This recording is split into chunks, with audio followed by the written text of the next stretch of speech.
I know what you are asking. This review is late, and I am saying there were circumstances it couldn't be helped, but also, quite frankly, nothing really big happened in this chapter. It only brought more and more confusion.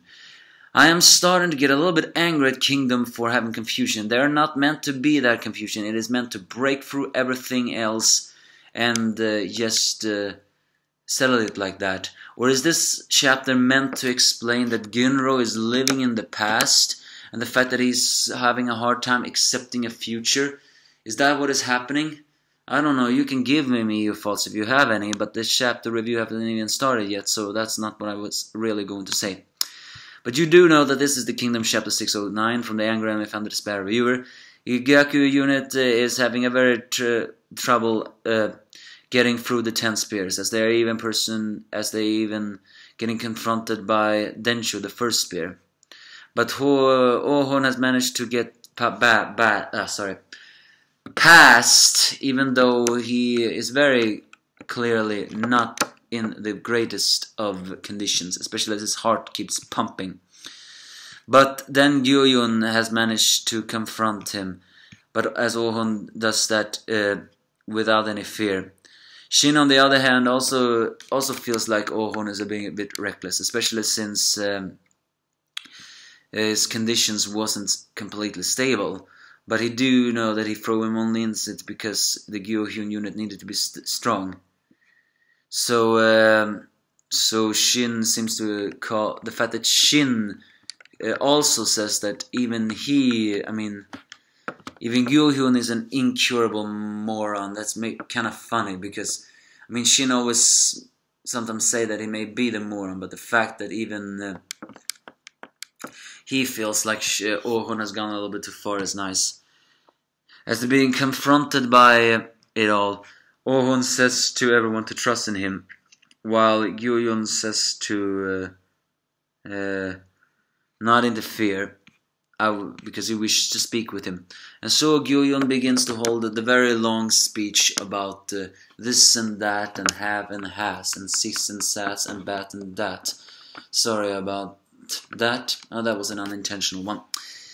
Is that he once again mentions his masters, that he was one of the 3 great havens, and born in the same generation as the 6 great generals, and they were sprouting like seeds, and his master called this like a rolling swell of an ocean, as if the land itself were bucking in the heavens from the waves through heights.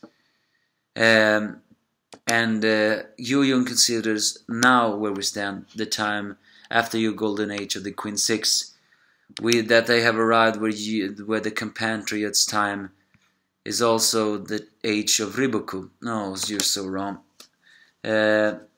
Gyohyun fancies himself as a man who played a part in the golden age, but could also be considered a member of this current age. Therefore, he considers this unique position to identify the most pivotal difference between these 2 ages. And Ohon makes a guess what that is, and that is the king's. Because he considers the arrival of King Ace to the one who earnestly walked the path with the intention of unifying a unique existence amongst kings.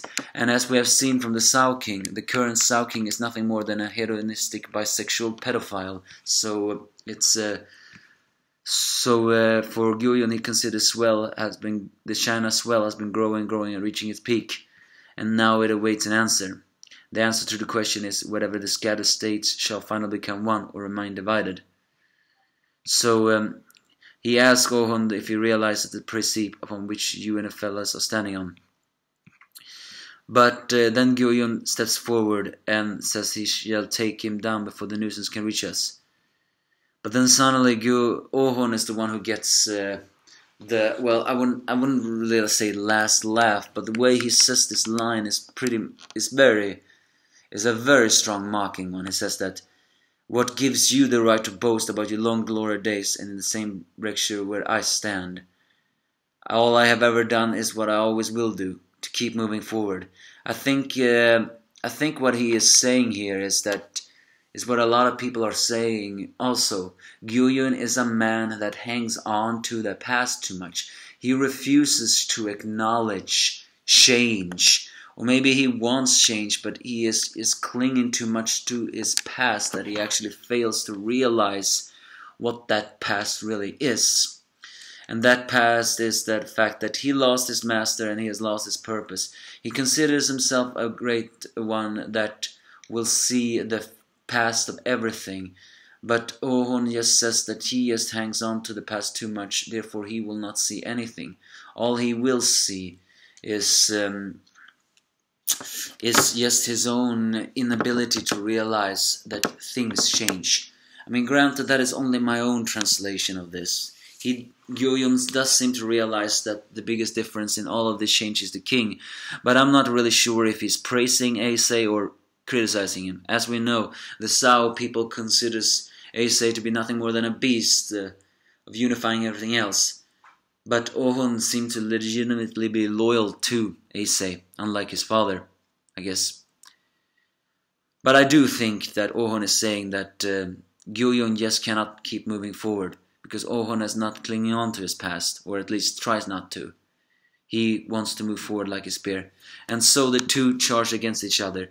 Even though Ohon mentions that his heart has been aching up, and Gyo-yun says he might just have one arm. They still charge against us. Now is the biggest question though. Who will win this clash? Shin is breaking through, but the question is if he's gonna reach in time. Well, they are both wounded. So if two of them team up against Gyo-yun, shouldn't that be enough to defeat him? Although technically, that does beg the question though. I don't think Ohon is someone who will actually allow someone to, well, get by him. He managed to wound Gyo-yun's arm all those time ago. So who knows? Maybe he will be able to do something more this time. Give me your thoughts if you have any.